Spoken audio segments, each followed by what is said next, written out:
ಹೌದು ಸರ್. ಅಲ್ಲ. ಸೊ ಈಗ ಸರ್ವೆಗಳೆಲ್ಲ ನಿಖಿಲ್ ಕುಮಾರಸ್ವಾಮಿ ಗೆಲ್ತಾರೆ ಅಂತ ತೋರಿಸ್ತಾ ಇದೆ. ಸೊ ಏನ್ ಹೇಳ್ತೀರಿ, ಅದೇ ಸತ್ಯ ಆಗ್ಬೋದಾ? ಇಲ್ಲ ಇಲ್ಲ ಸರ್, 100ಕ್ಕೆ 100 ಭಾಗ ಸುಳ್ಳಿದೆ ಸರ್. ಹೆಂಗೆ ಹೇಳ್ತೀರಿ? ಹೌದು ಸರ್. ಯಾಕೆಂದ್ರೆ ಎರಡೂ ಪಕ್ಷಗಳು ಲೆಕ್ಕಾಚಾರ ಹಾಕೊಂಡಿರ್ತಾರೆ. ಸರ್ವೆಗಳು ಅಷ್ಟೊಂದೆಲ್ಲ ಸ್ಟ್ರಾಂಗ್ ಆಗಿ ತೋರಿಸ್ತಾ ಇದ್ರು ಕೂಡ ಅದು ಸುಳ್ಳು ಅಂತ ಹೇಳ್ತೀರಂದ್ರೆ ಹೇಗೆ? ಹೇಗೆ ಅಂದ್ರೆ ಸರ್, ಈಗ ಎನ್ಡಿಎ ಮೈತ್ರಿ ಆಗಿರೋದ್ರಿಂದ ಆಲ್ಮೋಸ್ಟ್ ಕೆಲವು ಮಾರಿಕೊಂಡ ಮಾಧ್ಯಮಗಳು ಅವ್ರ ಕಡೆನೆ ತೋರಿಸ್ತವೆ. ಕಳೆದ ಬಾರಿ ಹಿಂಗೆ ತೋರಿಸಿದ್ರು. ಅವರು ಏನು ಸಮೀಕ್ಷೆ ತೋರಿಸಿದ್ರು ಅದೆಲ್ಲದು ಉಲ್ಟಾ ಆಗೋಯ್ತು. ಮಾರಿಕೊಂಡ ಮಾಧ್ಯಮಗಳು ಅಂದ್ರೆ ಎಲ್ಲವೂ ಅಲ್ಲ, ಎಲ್ಲವೂ ಇಲ್ಲ ಸರ್. ಕೆಲವು ಮಾರಿಕೊಂಡ ಮಾಧ್ಯಮಗಳು ಈ ತರ ತೋರಿಸ್ತವೆ. ಹಾಗಾದ್ರೆ ಏನ್ ಹೇಳ್ಕೊಂಡಿದ್ರಿ ಈಗ? ಅಸಲಿಗೆ ಸರ್ವೇನೆ ತಪ್ಪು ಅಂತನಾ? ಅಸಲಿಗೆ ಸರ್ವೆ ತಪ್ಪು ಅಂತ ಹೇಳ್ತಿಲ್ಲ ಸರ್, ಬಟ್ ಇವ್ರು ಸರ್ವೆ ಮಾಡ್ದೇನೆ ರಿಸಲ್ಟ್ ಹೇಳ್ತಾರಲ್ಲ ಅದು ತಪ್ಪು. ಯಾಕಂದ್ರೆ ಬೂತ್ ಮಟ್ಟದಲ್ಲಿ ಹೋಗ್ಬಿಟ್ಟು ಅದನ್ನ ಸರ್ವೆ ಮಾಡಿ ಅದನ್ನ ಹಾಕೋದ್ರಲ್ಲಿ ಅರ್ಥ ಇದೆ. ಯಾಕಂದ್ರೆ ಇವರು ಸುಮ್ಮನೆ ಅಲ್ಲಿ ಕುಂತಿದ್ದ ಜಾಗದಲ್ಲಿ ಅದು ಇದು ಸರ್ವೆ ಮಾಡಿದ್ವಿ ಅಂದ್ಬಿಟ್ಟು ಹಾಕೋದಲ್ಲ. ಬೂತ್ ಮಟ್ಟದಲ್ಲಿ ಹಳ್ಳಿ ಹೋಗಿ ಬೂತ್ ಮಟ್ಟದಲ್ಲಿ ಕೇಳ್ತು ಅಂದ್ರೆ ಅದು ಸಂಪೂರ್ಣವಾಗಿ ಹೇಳ್ತಾರೆ. ಅದು ಹಾಕಿದ್ರೆ ಅದು ನಿಜವಾದ ಸತ್ಯ ಗೊತ್ತಾಗುತ್ತೆ. ಅಲ್ಲ, ನಾವು ಹಳ್ಳಿ ನಾವು ಹೋಗಿದೀವಲ್ಲ. ಹೌದು ಸರ್, ಬೂತ್ ಮಟ್ಟದಲ್ಲಿ ಹೋಗಿದ್ದೀವಿ. ಹೌದೌದು ಸರ್. ಈಗ ನಾವು ಎಲ್ಲ ಹೋಗಿ ಸರ್ವೆ ಮಾಡಿದ ಪ್ರಕಾರ ಯೋಗೇಶ್ವರ್ ಅವರೇ ಮುಂದಿದ್ದಾರೆ. ಹೌದು ಸರ್. ಯೋಗೇಶ್ವರ್ ಕಾನ್ಫಿಡೆನ್ಸ್ ಇದ್ದಾರಾ ಈಗ್ಲೂ? ಇದಾರೆ ಸರ್, ಖಂಡಿತ. ಸೊ ಈಗ ಗೌಡ ಓಟ್ಗಳು ಡಿವೈಡ್ ಆಗ್ಬಿಟ್ರೆ, ಮುಸ್ಲಿಮ್ಸ್ ಓಟು ಡಿವೈಡ್ ಆಗ್ಬಿಟ್ರೆ, ಇನ್ನು SC/ST ಓಟ್ಗಳು ಡಿವೈಡ್ ಆಗ್ಬಿಟ್ರೆ ಇವರೇ ಗೆಲ್ತಾರೆ ಅನ್ನೋದು ಪ್ಲಾನ್ ಇದೆ. ಆ ಕಾರಣಕ್ಕೂ ಡಿವೈಡ್ ಆಗಲ್ಲ ಸರ್. ಆ ಕಾರಣಕ್ಕೂ ಡಿವೈಡ್ ಆಗಲ್ಲ. ಸಂಪೂರ್ಣವಾಗಿ ಅಹಿಂದ ಮತಗಳು ಕಾಂಗ್ರೆಸ್ ಪರವಾಗಿದೆ. ಖಚಿತವಾಗಿ ಯೋಗೇಶ್ವರ್ ಅವರು ಗೆದ್ದೇ ಗೆಲ್ತಾರೆ ಸರ್. ಓಕೆ. ಈ ಅಲ್ಪಸಂಖ್ಯಾತರು ಬರ್ತಾರೆ ನೋಡಿ, ಮುಸ್ಲಿಮ್ಸು ಮತ್ತೆ ಕ್ರಿಶ್ಚಿಯನ್ಸ್ಗಳು, ಇವ್ರದಲ್ಲಿ ಯಾರಿಗೂ ಹೋಗಿರ್ಬೋದು? ಎಲ್ಲರಿಗೂ 99% ಎಲ್ಲರಿಗೂ ಕಾಂಗ್ರೆಸ್ಗೆ ಸರ್. ಅವು ಒಂಥರ ರಿಸರ್ವೇಶನ್ ಕೋಟ ಇದ್ದಂಗೆ ಸರ್. ಓಕೆ. ಅನ್ನೋಕ್ಕಿಂತ ಹೆಚ್ಚಾಗಿ ಕಾಂಗ್ರೆಸ್ ಪಕ್ಷಕ್ಕೆ ಅವು ರಿಸರ್ವೇಶನ್, ಅಹಿಂದ ಮತಗಳು ನಿಂತ್ಕೊಳ್ಬಿಟ್ಟು ಅವು ಕಾಂಗ್ರೆಸ್ಗೆನೆ ಸೀಮಿತವಾಗಿರುವಂತ ಮತಗಳು. ಈಗ ಇಷ್ಟೊಂದು ಸ್ಟ್ರಾಂಗ್ ಆಗಿ ನೀವು ಮಾತಾಡ್ತಿದ್ರಲ್ಲ ಯೋಗೇಶ್ ಪರವಾಗಿ, ಒಂದಷ್ಟು ಈಗ ಗ್ಯಾರಂಟಿ ಓಟ್ಗಳು ಕೈ ಹಿಡಿತಾವ? ಅದು ಗ್ಯಾರಂಟಿ ಓಟ್ಗಳು ಇವಾಗ ಏನು ದುಡ್ಡನ್ನ ಚೆಲ್ಲಾಡಿದಾರೋ, ಯಾರು ಹೆಚ್ಚು ಚೆಲ್ಲಾಡಿದರೆ ಅವ್ರ ಕಡೆ ಹೋಗ್ಬಿಡುತ್ತಾ ಓಟ್ಗಳು ಅಂತ?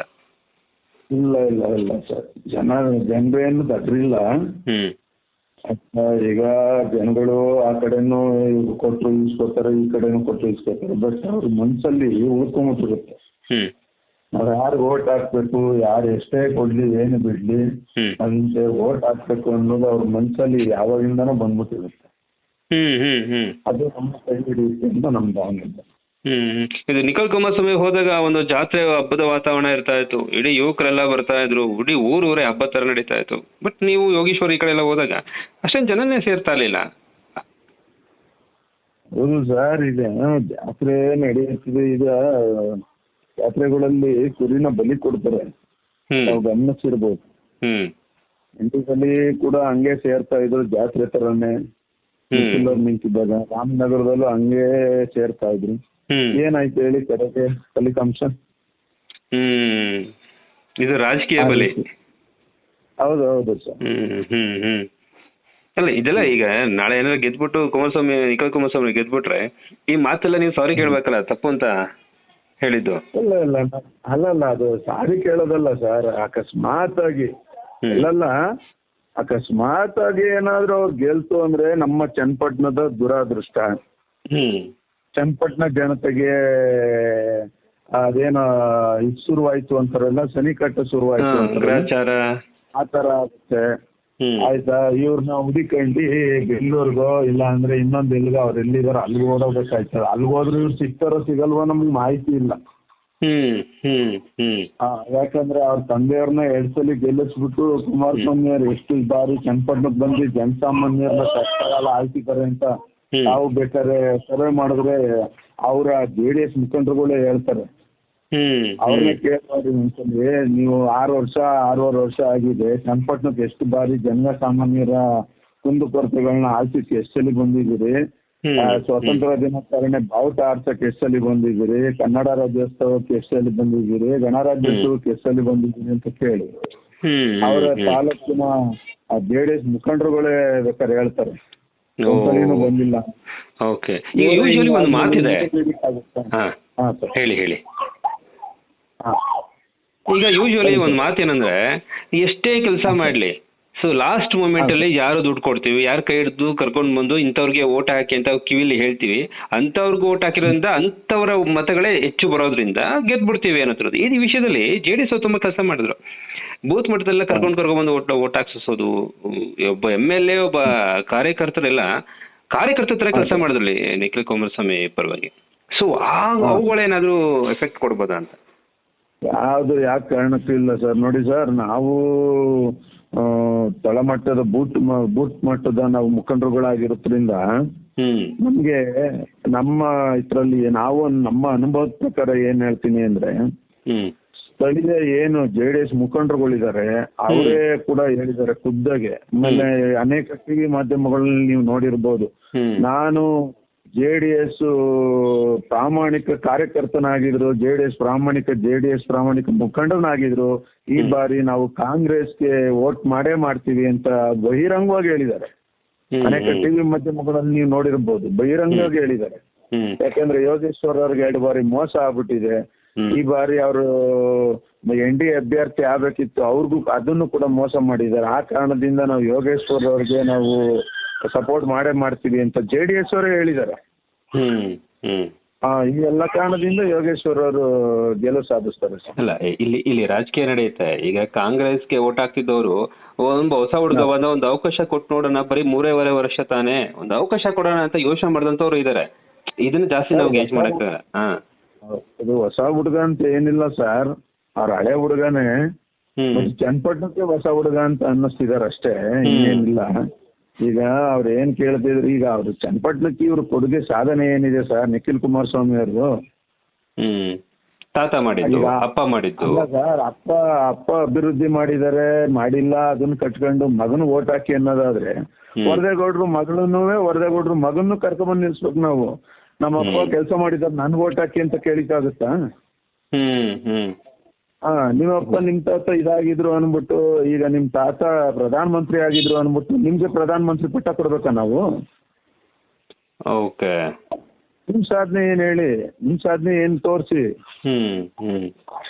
ನೀವ್ ಎಲೆಕ್ಷನ್ ಬಂದಾಗ ಚನ್ನಪಟ್ಟಣ ಮಕ ತೋರಿಸ್ತೀರಿ, ಎಲೆಕ್ಷನ್ ಮುಗಿದಾದ್ಮೇಲೆ ಹೋಯ್ತಿರಿ, ತಿರ್ಗಿ ಎಲೆಕ್ಷನ್ ಬಂದಾದ್ಮೇಲೆ ನನ್ನ ಕಾರ್ಯಕರ್ತರು ನನ್ನ ಮುಖಂಡರುಗಳನ್ನ ನಾನು ಉಳಿಸ್ಕೋಬೇಕಾಗಿತ್ತು, ಅದಕ್ಕೆ ನಾನು ಚನ್ನಪಟ್ಟಣಕ್ಕೆ ಬರ್ತಾ ಇದ್ದೀನಿ ಅಂತ ಹೇಳಿ ಈ ತರ ಎಲ್ಲ ಕಂತೆ ಪುರಾಣಗಳು ಮಾಡ್ತೀರಿ. ಅದನ್ನ ಬಿಡ್ಸೋಣ ಚೆಕ್ ಮಾಡಿ.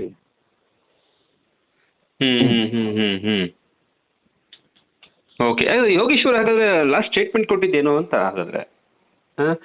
ಈಗ ದೇವೇಗೌಡ ದೊಡ್ಡ ಆದ್ಮರ ಅವರು ಈ ತರದೆಲ್ಲ ಕೊಟ್ಟು ಡಿಸಪಾಯಿಂಟ್ ರೀತಿ ಮಾತಾಡಿದ್ರಲ್ಲ, ಕಾರಣ ಏನು ಅಂತ? ಕಿಲಾಡಿನ ಅಂತ? ಹೌದೌದು, ಯೋಗೇಶ್ವರ್ ಅವ್ರೀಗ ನೋಡಿ ದೇಶದ ಚಾಣಕ್ಯ ಅನ್ಬಿಟ್ಟು ಅದು ಯಾರೋ ಅಮಿತ್ ಶಾನ ಯಾರನ್ನ ಹೇಳ್ತಾರಲ್ಲ, ಅಂತ ನಮ್ ಕರ್ನಾಟಕದ ಚಾಣಕ್ಯ ಅನ್ಬಿಟ್ಟು ನಮ್ ಚನ್ನಪಟ್ಟಣದ ಚಾಣಕ್ಯ ಯೋಗೇಶ್ವರ್ ಅವರೇ ಬಿಡಿ. ಯಾಕಂದ್ರೆ ಅವರು ಪ್ರತಿಯೊಂದು ಮಾತಲ್ಲೂ ಕೂಡ ಅದ್ರ ಹಿಂದೆ ಅನೇಕ ಯಾರಿಗೆ ಅರ್ಥ ಆಗ್ಬೇಕು ಅವ್ರಿಗೆ ಅರ್ಥ ಆಗೋದು. ಹೌದು, ಯಾಕಂದ್ರೆ ನಾವು ಹತ್ರದಿಂದ ನಾವು ಅವ್ರನ್ನ ಯೋಗೇಶ್ವರ್ ಅವ್ರು ನೋಡಿರೋದ್ರಿಂದ ನಮ್ಗೆ ಅರ್ಥ ಆಗುತ್ತೆ. ಅವೆಲ್ಲ ಇದ್ ಮಾಡಕ್ ಆಗಲ್ಲ. ಅಂದ್ರೆ ಅವ್ರ ಮಾತು ಕೇಳ್ಕೊಂಡು ನೀವೇನ್ ಧೃತಿ ಕೆಟ್ಟಿಲ್ಲ ಅನ್ನೋದ್ರೆ? ಇಲ್ಲ ಸರ್, ನಮ್ಗೆ ಕಾನ್ಫಿಡೆಂಟ್ ಇದೆ ಸರ್. ನಮ್ಗೆ 100% ಭಾಗ ನಮ್ಗೆ ಕಾನ್ಫಿಡೆನ್ಸ್ ಇದೆ. ಕಾಂಗ್ರೆಸ್ ಮುದ್ದೆ ಗೆಲ್ಲುತ್ತೆ ಅನ್ನೋದು ಆತ್ಮವಿಶ್ವಾಸ ಇದೆ ಸರ್. ಸೊ ಹಾಗಾದ್ರೆ ಹೊಸ ಹುಡುಗರಿಗೆ ಒಂದು ಅವಕಾಶ ಕೊಡಿ, ಕೆಲಸ ಮಾಡಿ ತೋರಿಸ್ತೀನಿ ಅಂತ ಹೇಳ್ತಾರೆ ನಿಖಿಲ್ ಕುಮಾರಸ್ವಾಮಿ. ತನ್ನ ಹೋಟೆಲ್ನ ತಾನೇ ಹಾಕೊಳಕ್ ಆಗದಿರಂತ ನಿಖಿಲ್ ಕುಮಾರಸ್ವಾಮಿ ಅವ್ರಿಗೆ ಈ ಬಾರಿ ಅವ್ರಿಗೆ ಓಟ್ ಹಾಕಿರಲ್ಲ ಜನ. ಅಂದ್ರೆ ಅಂದ್ರೆ ಒಂದು maximum neck to neck fight ಅಂತ ಹೇಳ್ತಾರಲ್ಲ, ಅದಕ್ಕಿಂತಲೂ ನೆಕ್ ಟು ನೆಕ್ ಫೈಟ್ ಇದು, ಅಂತರಗಳೇನೋ ಇದೆಯಾ ಅಂತ? ಯಾವ್ದು ನೆಟ್ ಟು ನೆಟ್ ಫೈಟ್ ಏನಿಲ್ಲ ಸರ್. ಸುಮ್ಮನೆ ಇವ್ರು ಬಿಂಬಿಸ್ತಿರೋದು ಈ ಮಾಧ್ಯಮಗಳು, ಕೆಲವು ಮಾಧ್ಯಮಗಳು ಇದೆಯಲ್ಲ ಸರ್, ಕೆಲವು ಮಾಧ್ಯಮಗಳು ಕೆಲವು ಜನರು ಬಿಂಬಿಸ್ತಿದಾರಷ್ಟೇ. ನೋಡಿ ಈಗ ನಿಖಿಲ್ ಅವರು ಈಗ ಬಹಿರಂಗ ಸಭೆ ಆಗಿದ್ದಿದ್ರಿಂದನೂ ಚನ್ನಪಟ್ಟಣದಲ್ಲಿ ಇಲ್ಲ, ಹೋದ್ರು ಅವ್ರೂರು ಕಳೆದು ಹೋದ್ರು ಅವರು. ಅವ್ರ ಓಟು ಕೂಡ ಇಲ್ಲ ಇಲ್ಲಿ ಚನ್ನಪಟ್ಟಣದಲ್ಲಿ, ಅಲ್ಲೆಲ್ಲ ಬೆಂಗಳೂರು ಪದ್ಮನಾಭ ನಗರದಲ್ಲಿದೆ. ಅವ್ರ ಊರಿಗೆ ಹೋಗಿದ್ದಾರೆ ನೋಡಿ. ತಾಲೂಕಿನ ಮನೆ ಮಗ ಚನ್ನಪಟ್ಟಣದಲ್ಲಿ ಡೈಲಿ ಮನೆಯಲ್ಲೇ ಇದ್ದಾರೆ. ಎಲ್ಲಾರು ಜನರ ಆಗು ಹೋಗುಗಳನ್ನ ಕಷ್ಟ ಸುಖಗಳನ್ನ ಆಲಿಸ್ತಾ ಇದ್ದಾರೆ. ನಾನು ಓಟ್ ಹಾಕ್ತಿದಾರೆ ಬಿಟ್ಟಿದ್ದಾರೆ ಅದು ಗೊತ್ತಾಯ್ತಿಲ್ಲ. ಅವ್ರ ಮನೆ ಬಾಗ್ಲು ಬಂದವ್ರಿಗೆ ಎಲ್ಲಾರನ್ನು ಮಾತಾಡಿಸಿ ಕಳಿಸ್ತಾ ಇದ್ದಾರೆ. ತಾಲೂಕಿನ ಮನೆ ಮಗ ಇಲ್ಲೇ ಇದ್ದಾನೆ. ಅವ್ರು ಹೋಗಿದ್ದಾರೆ, ಆಯ್ತು ಬಿಟ್ಟು ಹೋಗ, ಆಯ್ತು ಇನ್ನೇನ್ ಎಲೆಕ್ಷನ್ ಮುಗೀತು, ಹೋದ್ರು. ಇನ್ 3 ವರ್ಷ ಬಿಟ್ಕೊಂಡ್ ಬರ್ತಾರೆ. ಹೋದವ್ರು ಹಂಗೆ ಹೋಗ್ಬಿಡ್ಲಿ. ಅವ್ರಿಗೇನು ಅಂದ್ರೆ ಎದ್ರೆ ಈ ಊರು, ಬಿದ್ರೆ ಮುಂದ್ಲೂರು. ಅವ್ರಿಗೇನು ಅನೇಕ ಕ್ಷೇತ್ರಗಳಿವೆ. ಹೋಗ್ತಾ ಇದಾರೆ, ಹೋಯ್ತಾ ಇರ್ಲಿ, ನೋ ಪ್ರಾಬ್ಲಮ್. ನಮ್ ತಾಲೂಕಿನ ಮಗ ಇದ್ದಾನೆ, ಅವ್ರನ್ನ ಬೆಂಬಲಿಸ್ತೀವಿ ನಾವು. ಹೊಸ ಹುಡುಗ ಅವಕಾಶಗಳು ಕೊಡೋಲ್ಲ. ಇಲ್ಲ ಸರ್, ಹೊಸ ಹುಡುಗ ಅಂತ ಹೆಂಗ್ ಹೇಳ್ತೀರಿ ಸರ್? ಹೊಸ ಹುಡುಗ ಅಲ್ಲ ಸರ್ ಅವರು. 2 ಸಲ ಸೋತಿರೋರು, ಈ ಸಲ ಚನ್ನಪಟ್ಟಣದಲ್ಲಿ ಸೋಲ್ಸಕ್ ಬಿಡಲ್ಲ ಅಂತ ಕೆಲವೊಂದು ಚನ್ನಪಟ್ಟಣದವರೇ ಹೇಳ್ತಾ ಇದ್ರು. ಅಲ್ಲೆಲ್ಲ ಸೋತಿದ್ರೆ ಅವ್ರು ಹೇಳ್ಕೊಬಹುದು. ಈಗ ಜನಸಾಮಾನ್ಯರಿಗೆ ಒಬ್ಬ ಕಾರ್ಯಕರ್ತರಿಗೆ ಕೊಟ್ಟಿದ್ರು, ಅವ್ರ ಪಕ್ಷದಿಂದ ಕೊಟ್ಟಿದ್ರು, ಏನೋ ಬೇರೆ ತರ ಆಯ್ತಿತ್ತು, ಏನೋ ಮಾಹಿತಿ ಸಿಕ್ಕಿಲ್ಲ. ಬಟ್ ನಿಖಿಲ್ ಅವ್ರು ಕೊಟ್ಟಿರೋದ್ರಿಂದ 100ಕ್ಕೆ 100 ಯೋಗೇಶ್ವರ್ ಅವ್ರು ಗೆದ್ದೇ ಗೆಲ್ತಾರೆ ಸರ್. ಅದ್ರಲ್ಲಿ ಏನ್ 2 ಮಾತು ಸಂಶಯ ಏನಿಲ್ಲ. ಸುಮ್ನೆ ಜನಗಳು ಮತ್ತೆ ಜಾನೆಗೆ ಕೆಲವು ಮಾಧ್ಯಮಗಳು ಬಿಂಬಿಸ್ತಿರೋದು ಅಷ್ಟೇ.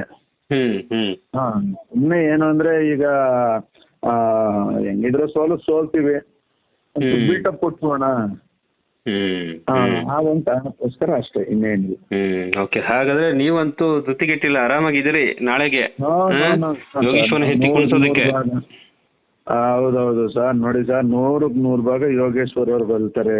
ಅದ್ರಲ್ಲೂ ಚನ್ನಪಟ್ಟಣ ತಾಲೂಕಲ್ಲಿ ಅತಿ ಹೆಚ್ಚು ನಮ್ಮ ನೀಲ್ಕಂಡನಹಳ್ಳಿ ಗ್ರಾಮ ಅಂತ ಏನಿದೆ, 147ನೇ ಬೂತ್, ಅತಿ ಹೆಚ್ಚು ಇಡೀ ಚನ್ನಪಟ್ಟಣ ತಾಲೂಕಲ್ಲಿ ಅತಿ ಹೆಚ್ಚು ಮತಗಳ ಲೀಡ್ ಕೊಡ್ತೀವಿ ನಾವು ಯೋಗೇಶ್ವರ್ ಅವ್ರಿಗೆ.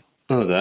ನೀಲಕಂಠನಹಳ್ಳಿ ಬೂತ್ ಅಲ್ಲಿ ನೀಲಕಂಠನಹಳ್ಳಿ ಕಳೆದ ಬಾರಿನೂ ಸಹ ನಾವು MP ಅವರ ಏನು ಲೋಕಸಭೆ ಚುನಾವಣೆಯಲ್ಲೂ ಸಹ ನಾವು DK ಸುರೇಶ್ ಅವರಿಗೆ ಅತಿ ಹೆಚ್ಚು ಮತಗಳು ಕೊಟ್ಟಿದ್ವಿ ಕಾಂಗ್ರೆಸ್ ಇದಕ್ಕೆ. ಈ ಬಾರಿನೂ ಸಹ ಅತಿ ಹೆಚ್ಚು ಮತಗಳು ಲೀಡ್ ಕೊಡ್ತೀವಿ ಸರ್ ನೀಲಕಂಠನಹಳ್ಳಿ ಗ್ರಾಮದ ಬೂತ್. ಈ ಕಾನ್ಫಿಡೆನ್ಸ್ ಇದೆಲ್ಲ ಭರತ್ ನೀವು? ಹಾ ಸರ್, ಇದೆ ಸರ್.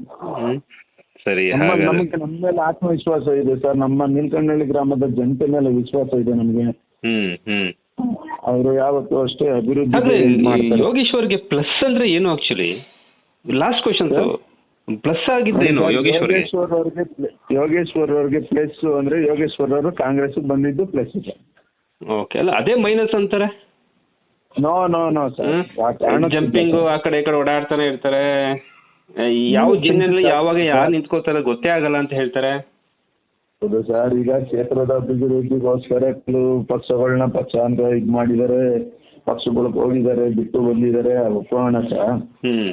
ಅವ್ರು ಯಾವ ಊರಿಗೂ ಹೋಗಿಲ್ಲ. ಅವರು ಚನ್ನಪಟ್ಟಣ ತಾಲೂಕಲ್ಲೇನೆ ನಿಂತ್ಕೊಂಡು ಚನ್ನಪಟ್ಟಣ ತಾಲೂಕಲ್ಲೇ ಸೋತು ಗೆದ್ದು ಸತ್ರು ಇದಾದ್ರೂ ಇಲ್ಲೇ ಇದ್ದಾರೆ.